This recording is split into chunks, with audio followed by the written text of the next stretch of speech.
Hey guys, it's Woody the Unexceptional Gamer, and I thought I would put my 2 cents out there in who is going to win the presidential election. This video is not about who I want to win the presidential election, and if I'm successful, you won't even be able to tell. Some of you who watch Painkiller already and have heard me talk politics before may have a clue, but if you're watching this video and you're new to me, then hopefully we can sort of look at this thing in just a statistics sense and not a political sense. So the first thing you need to know is how the Electoral College in the United States works.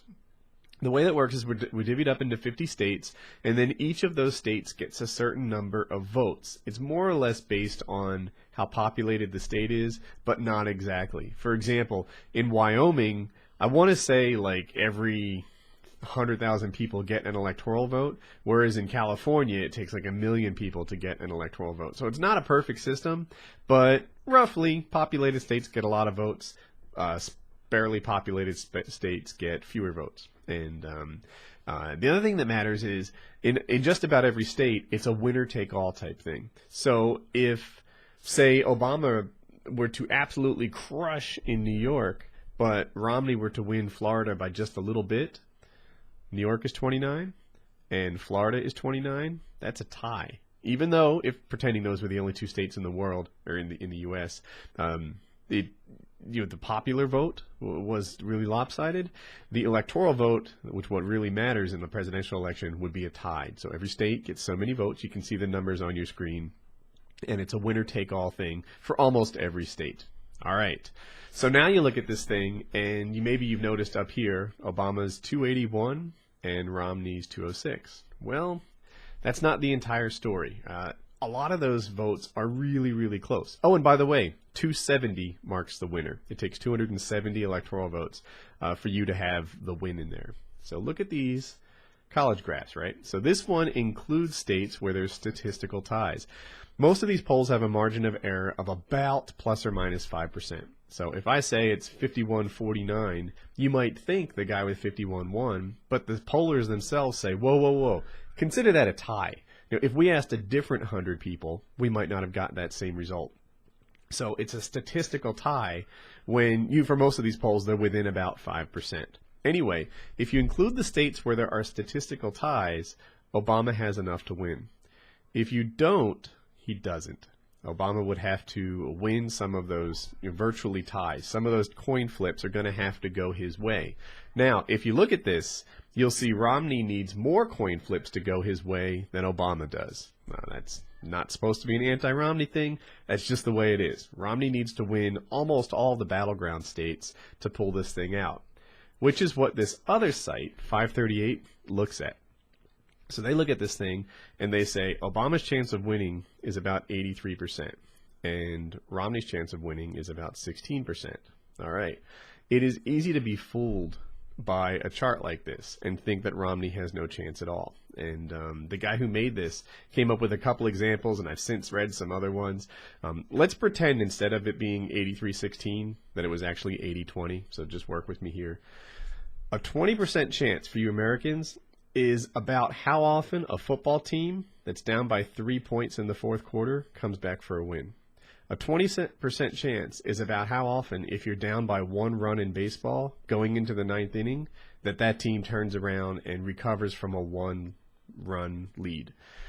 You think by looking at this, oh, Obama's up 83-16, he can't possibly lose, or Obama's up 80-20. How's he going to make up that 60-point gap? It's not.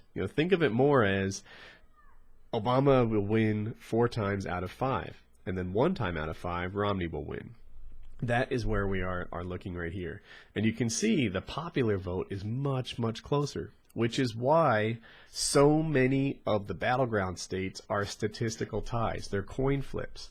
But like I was trying to show before, even if you back out the coin flips, it's just that Romney needs a lot more coin flips to win than Obama does. And the reason for that is explained up here. Obama has a lot of solid wins. The statistical ties in here are marked with these blue borders or red borders, like in the case of North Carolina, where I live. And the full-on ties, in this case 48-48, and in this case 47-47, they're pure white. If it's dark red or blue, those are not even contested. If it's sort of light, then it's close, but I mean, 52-43, that's close-ish. It's less than 10, but he's going to carry New Mexico most likely, just like Mitt Romney is going to carry Arizona most likely. So anyway, if you back out the statistical ties, then what you're looking at is Obama being far ahead. Oh, I'm sorry, this is it. And what I was trying to point out is that it just has to do with his base. Obama does really well in some really populated states, and it's hard to tell right here, but you see Maryland is a 10, Massachusetts is a 10, New Jersey is a 14, New York and Pennsylvania, combined for 49 right there. Illinois, which is his home state, is 20. California is 55. Whereas the states that are really strong for Romney, they're smaller in population. So he gets 6s, he gets 9, he gets 8s. When Obama, if you look at this geographically, it looks like Romney's doing really, really well. And I guess if it was based on square miles, he would be. But since it's mostly based on population, the states where lots of people live there tend to go towards Obama, and the states where only a few people live there tend to go towards Romney, or Democrat and Republican. So, who's going to win? Well, here we are, going into the 9th inning, and Obama's up by 1 run. There's about an 80% chance that he'll hold on to his lead, and Obama will be repeat president for the United States. So, that's how it looks. Some people think it's in the bag based on numbers like this, 80-20. But 80-20 is not a score, it's a chance of winning. And that's a very, very different thing. So I hope you guys liked a different kind of video, and have a good day.